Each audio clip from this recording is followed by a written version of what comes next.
All right, so this is 6.1, a set of rational numbers.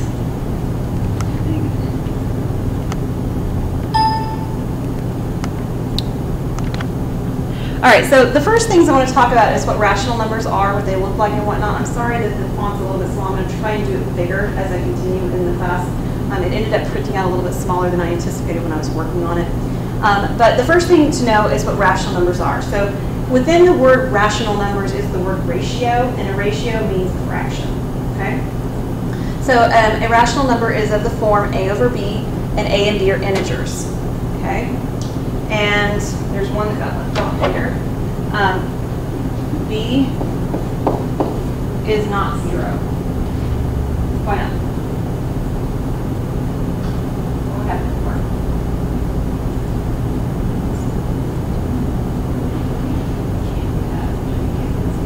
You can't have a 0 in the denominator, right? It's undefined. It's probably the word you're looking for, yeah. So no zeros in the denominator. So integers, if you'll remember, are the positive and negative whole numbers. So if you think back to grade school, the first thing you learn when you're counting is you learn to count starting with what number? 1. And you count up from 1. 1, 2, 3, 4, and so forth. This is what my son does, right? Because he's 4. So you start counting with the number 1. And those are actually called the natural numbers, or counting numbers sometimes. And then very quickly somebody says something like, well, what's 4 minus 4? Or they say, if I have 4 oranges and I eat 4 oranges, how many oranges do I have left? And you realize, well, if I just start with the number 1, I don't have any way to express that. So we added the number 0. That's the second thing we use to report, because there's this number 0. Okay, great. I've got a number 0 now. So if we take 0, 1, 2, 3, 4, and so forth, those are called the whole numbers. Okay? And then somewhere in there, there's this cool idea of, my daughter, she wants to buy a pair of shoes. Not kidding. It costs, the ones she's looking at cost in the neighborhood of $12, right? Well, they cost $12 and she only has $10 in her piggy bank at home. Well, how many more dollars does she need? Well, she needs $2 more. And what we really did is we said we said 10, which is what she had, minus 12 is a negative 2. We have negative dollars, right? So this idea of negative comes into play, and when it does, those negative values plus 0, plus all the whole numbers we said before, become integers. Okay, so ratios, rational numbers are actually that form where you have positive and negative numbers, and they're whole numbers. So no decimals, no fractions, no square roots, no pi, no e, none of that. Okay. Fractions, however, don't have that condition. Do you see the difference between those two descriptions? A number can be a fraction and not have this condition of being integers on top and bottom. So if you ever took a trig course, you might have encountered numbers like pi over 4. It's a fraction, it's just not a rational fraction. It's not a rational number. It's still a fraction, okay? What is the numerator in both of these descriptions? It's A. Oops. And the denominator? B. It's B. Okay? All right. So why do we need them? Because I don't know about you, but I think that most people, when they first encounter them, think, I was doing just fine with positive and negative whole numbers and 0. I don't need them. There's lots of uses for them. So one practical use in terms of mathematics is it allows you to solve things like 2x equals 1. If all you have is whole numbers, you can't solve that, right? Because if I put in x is equal to 1, 2 times 1 is 2. That's not 1. Well, I put in the number 0, 2 times 0 is 0, and that's not 1. And there's no numbers, whole numbers, between 0 and 1. So now what? Okay, so it allows you to solve equations that would require fractions. You also have this idea of a partition. So our partition is, this is an example to say, 1/4 of my pay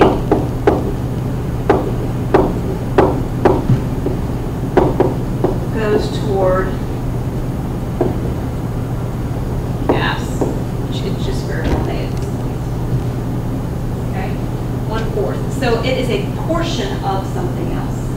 It is, another way to describe this is that it is, or another description you'll sometimes see in books, is that it is part of a whole. So if the whole is your income, right, your pay, then the part of it is going towards gas as a partition. Okay. Another example is ratio. So the student teacher ratio is, in this class, it's 8:1. And it can be written like that. Sometimes we see it written when we talk about ratios with like colon as well. But one of the ways to write ratios is as a fraction, at 8:1. And it is perfectly fine to have an 8 over a 1. That's a rational number. Okay? Integers on top and bottom, there's no problem. It looks a little funny maybe, but it's okay. We also have the idea of probability. So for example,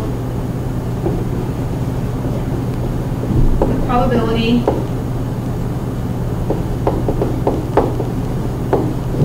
of rolling a 6-sided die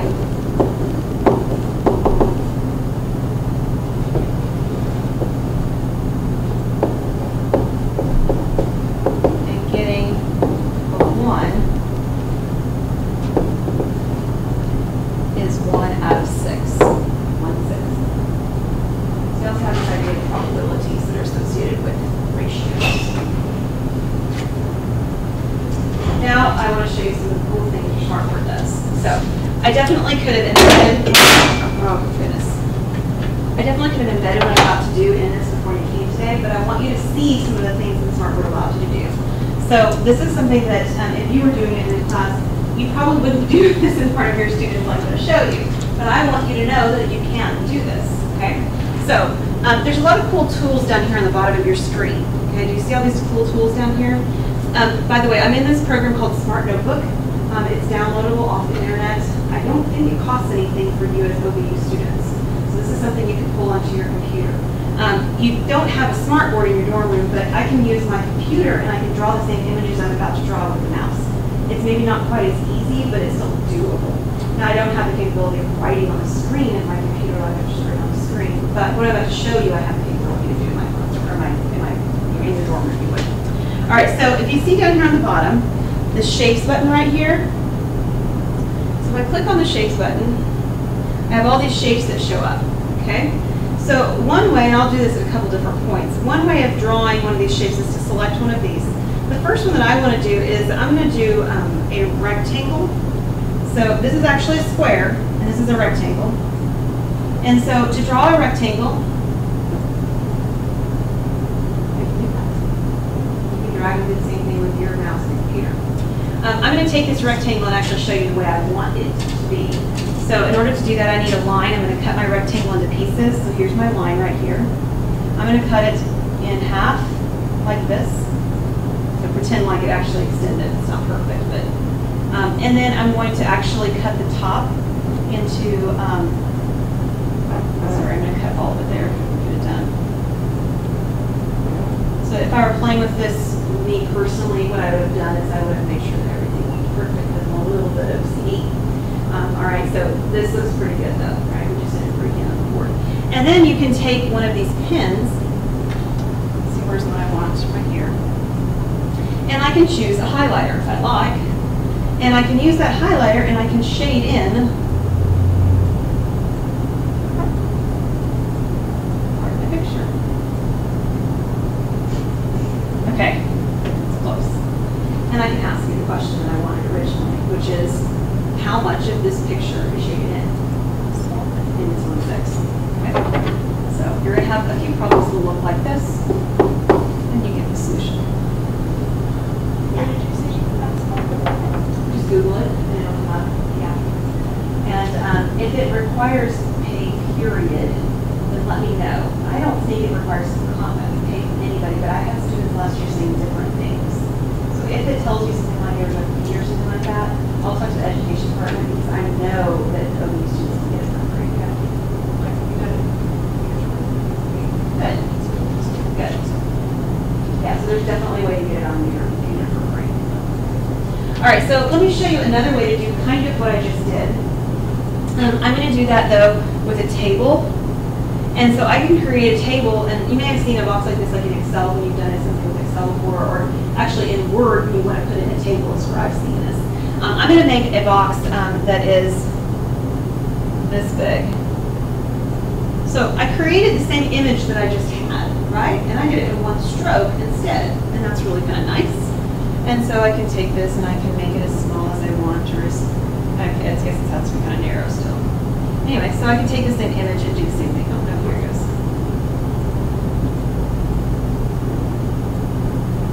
No. There. And I would be very happy with that. You also have some undo buttons on the screen, so I'm going to undo this one because this isn't really what I wanted to draw here, but I wanted to show you that option. And we can go back to where I had it before, and I don't want it anymore. Okay. All right, so let me draw another one that's very similar to the one I just drew. And we'll do it the same way. We're going to choose the rectangle tool. I'm going to draw it over here. I'm going to choose my line tool. I'm going to cut it in half.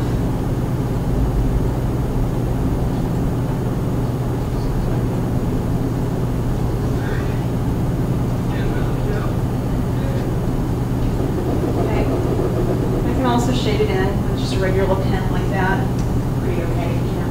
And the question then is, again, if I've drawn those three at the bottom equal sized, how much of my picture shaded in? Is it 1/5? What is it?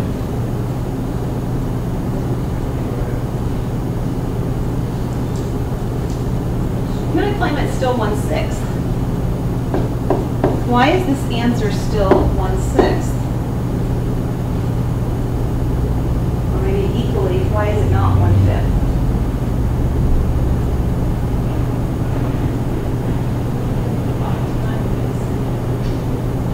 Yeah, that's the idea. The top two boxes are not the same size as the bottom three, right? The question is not how many pieces are shaded in. The question is how much of the whole diagram is shaded in. And it's still 1/6 of the diagram. And Audrey's right is a way to think about that. If I took this diagram and I realized my bottom three are not partitioned very well, they should all be the same size as the bottom. Your focus will be much better, okay? But if I took those bottom lines that created those three sort of brick-looking shapes below and I extended them up, I had the same picture I had before, right? It looked exactly the same. So don't be misled by the shape of what's there, okay? You don't count the number of items, you actually have to count the space of the items taken up. And it's still 1/6 in this diagram. All right, we're gonna do another one. Different shape, we're gonna do a circle. Wow. Okay, just so you know, on my computer it looks very circular. On here it looks more like an oval, okay? Can't fix it. So that's just the way it is when it projects through the smartboard. I'm going to do the same thing. I'm going to divide this into pieces. I'm going to do the best that I can to make them all look the same size this time. Okay. I think I did pretty okay on that one. All right. And we're going to shade a few things in.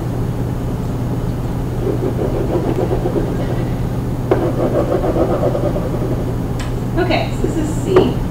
How much of this diagram is shaded in? 2/6, right? Yeah? And we would reduce that to 1/3. And one way to think about that is to think about the diagram, and we've got all of this right here is the same size as this piece and the same size as this piece. So there are three bigger pieces, and 1/3 of them, one of those three is shaded in. Okay, there's one more diagram that you should be familiar with, and I'm going to show you one more cool tool that the smartboard has on it. So I'm going to pull up this circle again. I'm going to draw myself a little circle, in theory.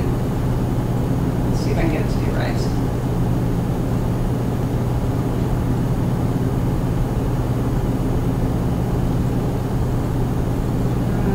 Okay, I don't know what I did. All right, I'll try again. There. I want to take this image, I'm going to make lots of them exactly the same size. So kind of think of, you know, like having a bunch of coins all heads up or tails up, or think about poker chips or something like that. So I'm wanting to have a bunch of some objects. And I want them to be all the same size, at least ideally, that's what I'd like. So I'm going to take this, I'm going to hold this down. Oh, maybe I'm not. I need this, sorry. And it's got a little arrow over here. I'm going to click on this arrow. What I want to do is clone this guy. I want him to look exactly the same, kind of like a copy-paste feature from Word or something like that. So if I click clone, it makes another one of them. That's great. And if I only want 2 or 3, no problem. But maybe I want a whole bunch of them. In this case, I actually do. I want quite a few of them. Well, I don't want to have to copy, paste, copy, paste, copy, paste like this by hitting this clone feature a bunch of times. So what I can do is I can click on it, and I can tell it to do an infinite cloner, right? And it just clones them as many as I want. Now these themselves can be moved, okay?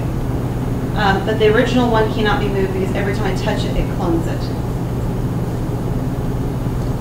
Let's see, how many do I have up there?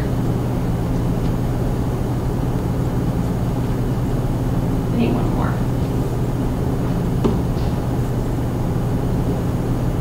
Okay, do I have 12 of them? All right. What I want to do is I want to give it sort of a feature of what a poker chip or like coins would be. Think about a coin has one side heads, one side tails. I want them to actually somehow be distinguishable. So what I'm going to do is I'm going to fill some of them in with color.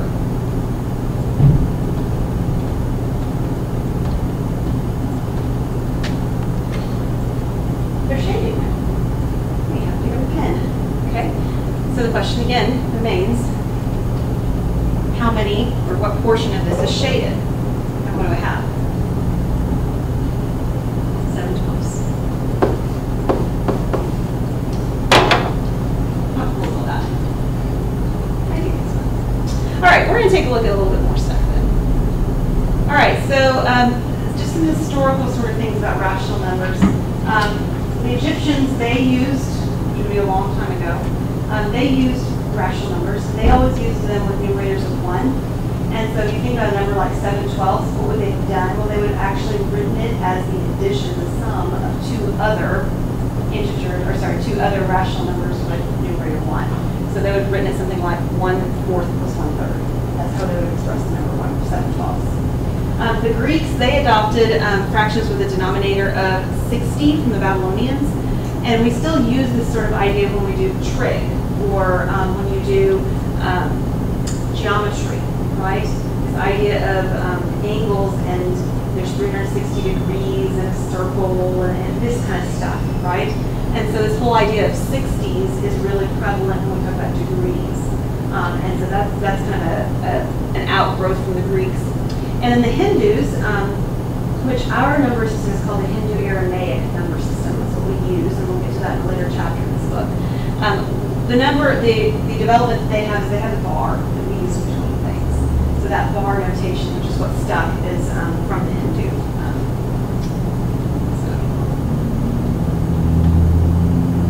All right, so there's several different models for rational numbers. We've seen 2 of the 3 used so far. So the first one you've seen is the area of a rectangle to shade a portion of a graph.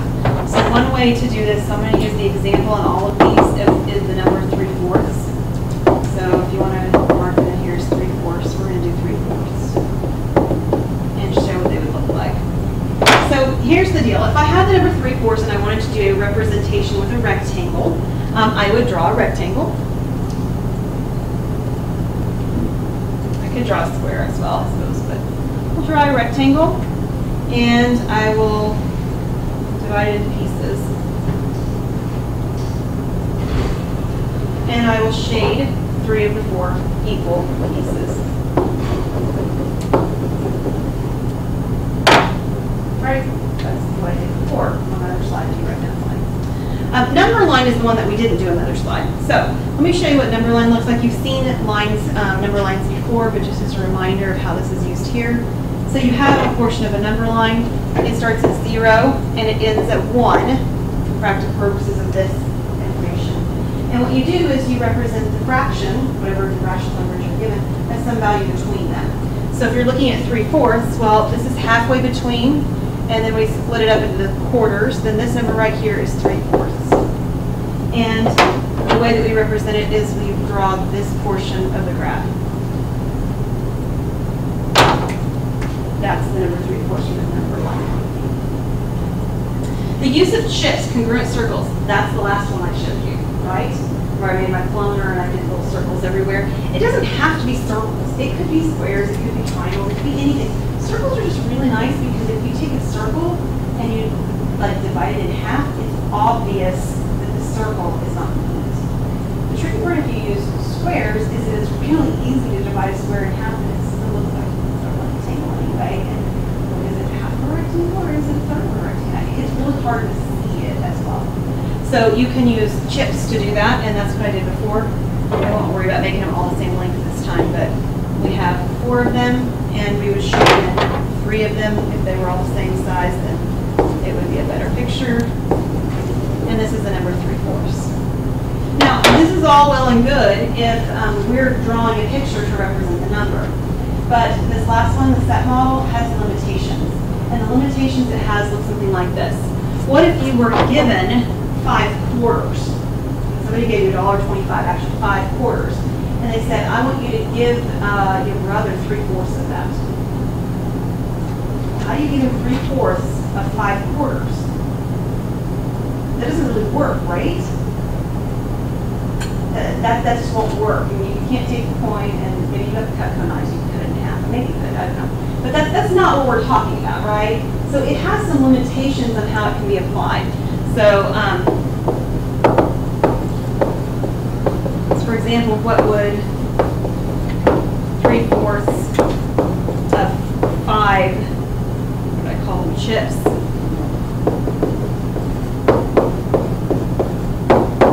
look like? And the answer is it doesn't really work very well. It's not a very transparent process when you don't end up with a number of chips as a denominator, basically. All right.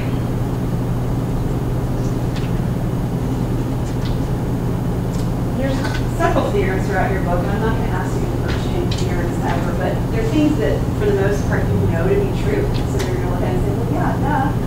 So here's the first one. If you have fraction a over b, it is equivalent if you multiply the number on top and the bottom number on bottom, and it's a change value of fraction. Okay? And we actually used that property just a moment ago when we did the 2/3. No, we did 2/3. We did 2/6. And we reduced it, and we said 2/6 was equal to 1/3, right? That was using this property. So we use this property quite frequently. And then we call a fraction to the simplest form, which is, I already used that language even when we did that example, didn't I? So that simplest form means that the denominator and the numerator have no other factors in common. Another way of saying that is that the greatest common factor, that should say GCF, not D. Oh, well, sometimes they do say GCD. They'll say greatest common divisor. You're both going to be doing that. I'll leave it. So the greatest common divisor is 1. In other words, they don't divide by any other number, both of the numbers, except the number 1. So that's called simplest form. And that's what we mean when we say reduce or write things in simplest form, is to do it that way. So the first thing I want you to do is we're going to look at, talking about simplest form, writing 3 other fractions that are equal to 3 over negative 14. So what can I do to get another fraction that is equal to 3 over negative 14? What can I do? Just times it by. Yeah, what number would you like to times it by? 2. And we do it on top and on bottom, right? So if we multiply the number on top, what do we get? 6 over negative 28. Right. That's one of them. Somebody give me another one.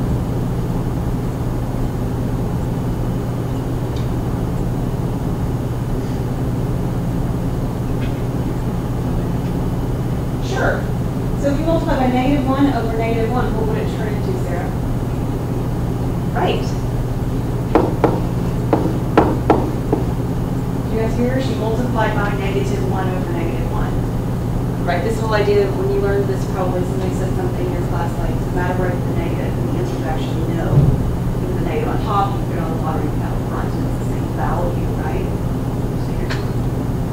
So how about I use that same idea with my number 6 over negative 28? Is that right?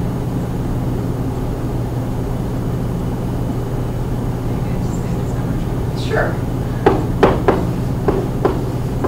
Are these the only ones we could do? No.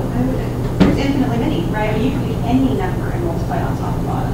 Any whole integer, actually. Any integer do it. All right, so taking a look at the next one, this is talking about simplest form. All right, so we have the number 42 squared over 35 squared.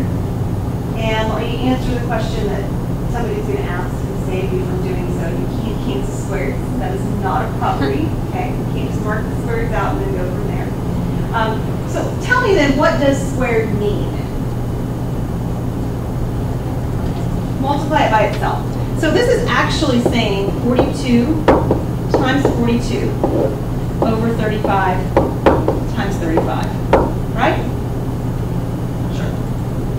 So all I've got are 42s and 35s. Do you know of any number that 42 and 35 have in common? They're both divisible by 7. So what happens, what do I get when I divide 42 by 7? And then I would also have to divide 35 by 7, right?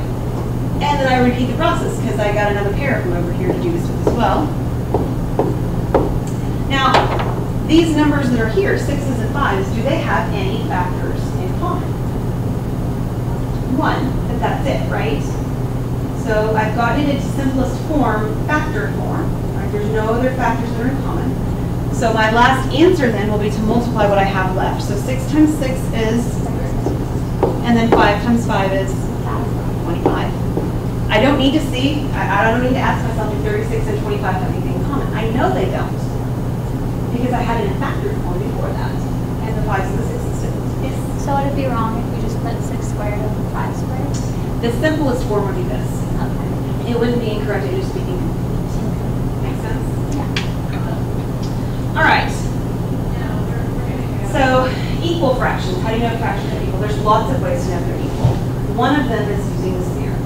So two fractions, a over b and c over d, one way to decide if they're equal is if some people describe it as the cross multiply. You've heard that phrase before. So what you're wanting to see is if when you multiply these two numbers together, if they are equal to when you multiply these two numbers together. So this is one way to do this. Now I put this in parentheses there. So there's 4 ways to do this problem. I am going to show you all 4 of them. Okay. So on your sheet you'll notice you've got lines out to the side of them. So I am fully aware that there's no way in that little space right there you can write everything I'm about to write. So that's why I put the lines on there instead of giving you a sheet that actually has 6 lines on it. So you have the ability to write over there. All right, so one way to decide if these are equal is to do what I just said 6-2 says we can do, right? I can actually do this sort of a cross multiplication thing and see if they end up being the same. So the first method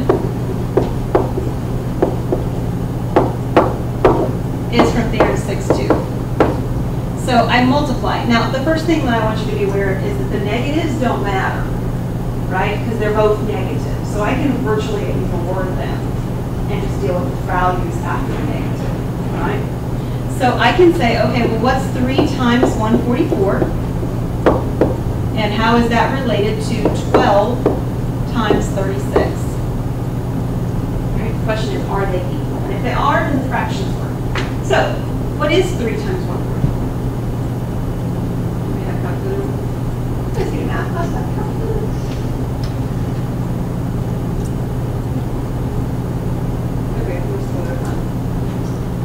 It's 432. And as luck would have it, or as planning would, the other one's 432 as well. Which means, well, those two values are equal. So that means that negative 3/12 is equal to negative 36 over 144. Is that cool? Okay, so that's one way of determining this. Let me show you option number 2.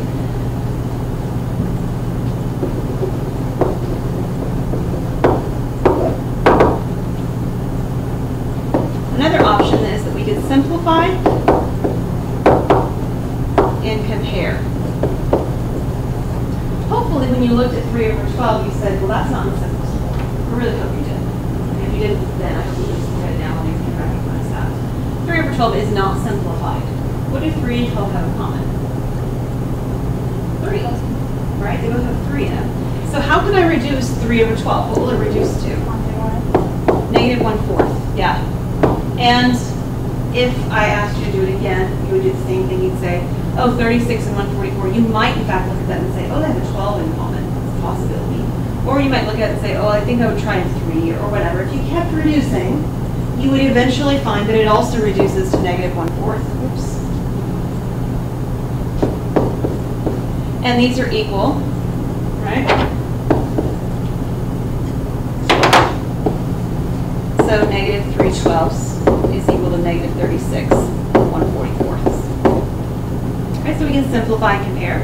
If we simplify both of them completely and they don't simplify to the same value, then it's not the same. I mean, that's just how that goes.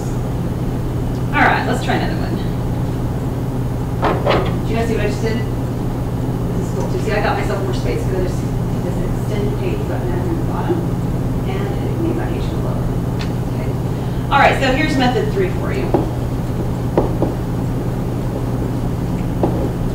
All right, so method 3 is to find a least common denominator.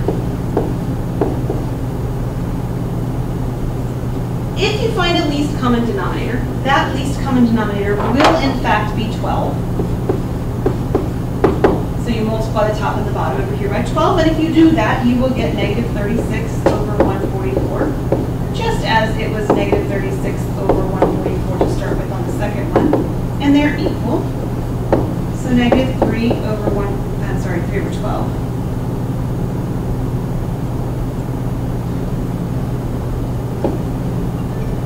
Okay.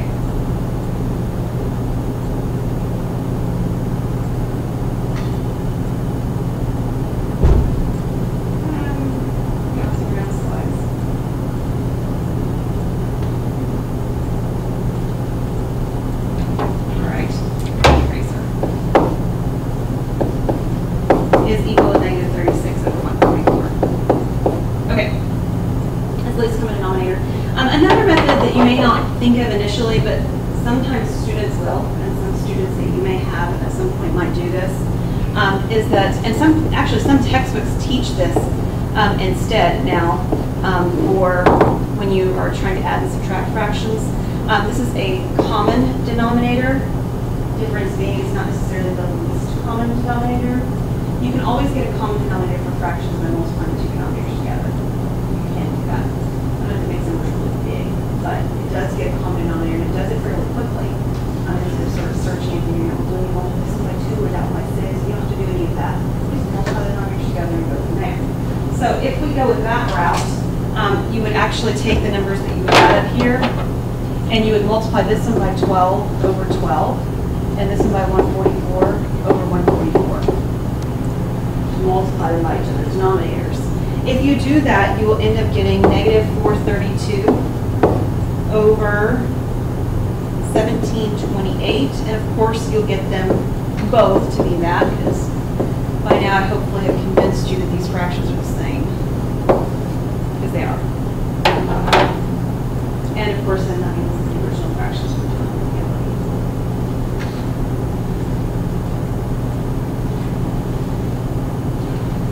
Okay, everybody with me? All right. The next one that we're going to look at is theorem 6.3, and it has to do with inequalities. So if you have two fractions and one of them is larger, the first one's larger than the second one, and you multiply them by the same value or divide them by the same value, it preserves inequality. So what you can see here is that if you have a value b and it's bigger than 0, and you divided both a and c by b, then you still have the same inequality. It's greater than here and it's greater than here. So you probably remember something like this that said, well, when I multiply a fraction or any number by a negative, I switch the direction of the sign. Think about that at some point. That's what the second little note's about. The reverse is true of these negative. If you take a negative number and you multiply or divide it on a fraction, or any whole number on both sides, it will change the direction of the inequality. So another way to talk about these is to talk about comparison, kind of like we looked at, well, when were the fractions equal? Well, we were saying, oh, we cross multiply, right? That was the theorem 6.2, is that if I cross multiply and I get the same value, then the fractions are equal to start with. Well, likewise, if I cross multiply over here, right? And I have an inequality that says that one of the crosses that I multiplied was larger than the other one, then the original equation or inequalities also have that property. Okay? So let's take a look so you can see what I mean. So we're going to try and we'll do this one on example 4. You know what, let's do example 4 and then I'll come back to example 3. On example 4, I can use the property that I just talked about. So there's two ways to do example 4. So this is method 1, which is theorem 6.3. Okay? So one way to decide what should go between them is to cross multiply them. So I can take 21 times 215, and I can compare that to 51 times 430. So, since nobody has a calculator, I know you're living and breathing calculator here today. If you multiply the first one, you get 45, 15. And if you multiply the second one, you get 21, 930. And the larger one is which one? The one on the right, the second value. So the inequality should look like that. Remember, an inequality opens towards the larger value. So it will look like this, the less than sign on this particular one, which means back up here, the sign should look like this on the original one as well. Okay. You're always comparing the one that goes top down as the first one, and the one that goes bottom up as the second one when you're doing this inequality. Okay. There's actually a really good estimation way to do this too that I want to show you, because we're going to be talking about estimation at different points. If you take a look at this fractions, 21 over 430, we're going to estimate what that is. And real quick, 21 over 430, so this is going to be estimation. Sort of an estimation approach. And for some fractions, it works better than others. That's what estimation is, right? So it's easier to estimate when I'm at the grocery store if I'm choosing an item that costs 99 cents, and I just say, oh, it's about $1. And if I have an item that's $1.72, right? It's a little bit further off than the number I'm rounding it to. But this one works really nicely. So estimation, if I look at 21 over 430, I could say that that's approximately 20 over 400. That's not exact, right? But that's pretty close to the number that I'm starting with. And I could also continue that idea and go with the 51 over 215. Well, that's about 50 over 200. That's pretty close anyway. Right? But I've chosen these numbers on purpose because they reduce really nice. Okay? So when I'm looking at these numbers, I can reduce these zeros because that's factors of 10. And if I look at the 2 and the 40, they each are divisible by 2. So this is equal to 1 over 20. In terms of money, equal to a nickel, right? 1/20th of a dollar. 50 over 200, well, I can do the same thing. I can divide that, by 0. And then what is 5 over 20 reduced to? 1/4. Hence, like a quarter. Which one's more? 1/4 is a lot bigger. It's a lot bigger than 1/20th. So we can look at these and we can say, oh, well, 1/20th is a lot smaller than 1/4. So 21 over 4, so number 30, is less than 51 over 215. Now, if the answers that I've gotten had been something like 1/4 and 1/5, we might want to be more careful, right? Those numbers are fairly close by comparison. Those numbers are fairly close, and if we just rounded things bizarre, we might be saying something's wrong. Saying that something's wrong, okay? But the numbers are drastically different, which these are, and this is a simple way of doing it. Okay, let's go back up to example 3 that I skipped, looking at these values in ascending order. Since I have 3 values, doing this sort of arrangement, while it's possible, it might be somewhat cumbersome. Right? It might be kind of messy to work with. Does anybody have sort of an easier approach as they're looking at that they think might work? Common denominators are great. And in fact, least common denominators are pretty easy on this particular one. What's the least common denominator going to be?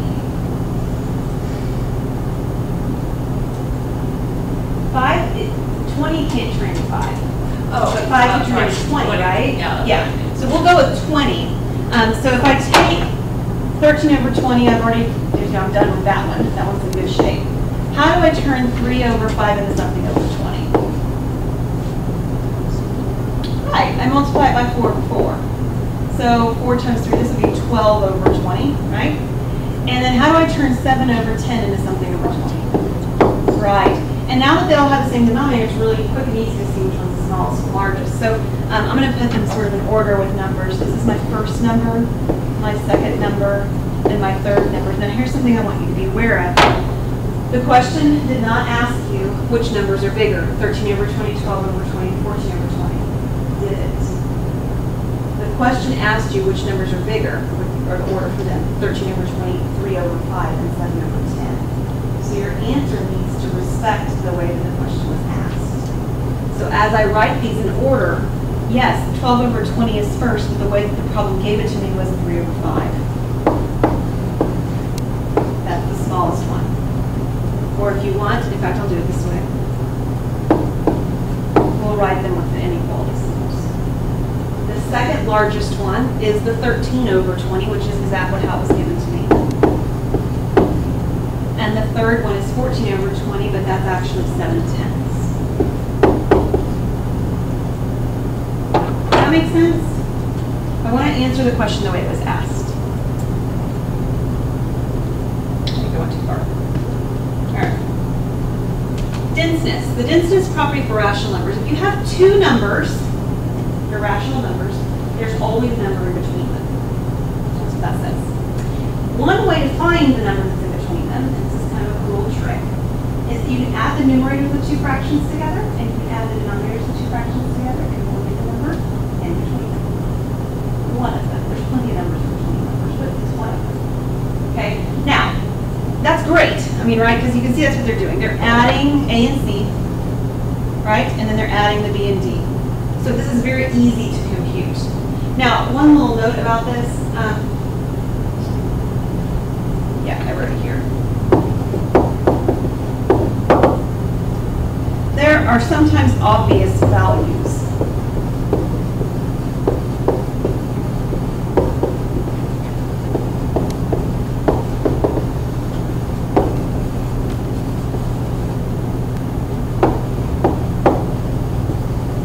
Between two fractions.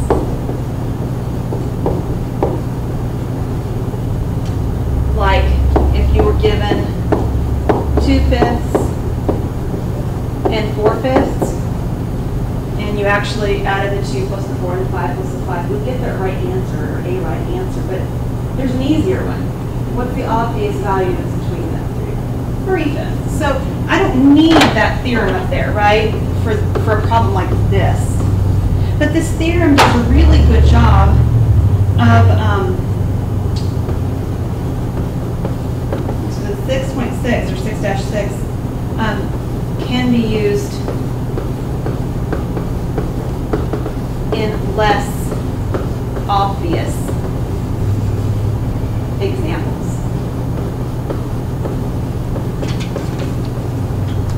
And the next page, of course, is one of those. It's a less obvious example. So 33 over 427 and 34 over 427. I mean, there's not a number halfway between. I mean, and I can't write, let me make that real clear, I can't write 33 and a half over 427. That's not possible. Because if I write 33.5 or 33 and 1/2 over 427, the problem is that's not a rational number, or at least it's not expressed properly, right? Remember, we need an integer on top. 33 and a half is not an integer. Okay? So, on my phone, I'm so sorry, guys.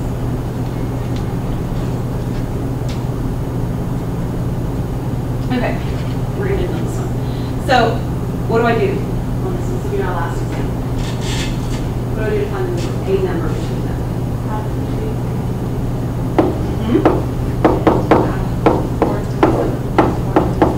Right. 33 plus 34 is what? 67. How about 427 plus 427? It's 854.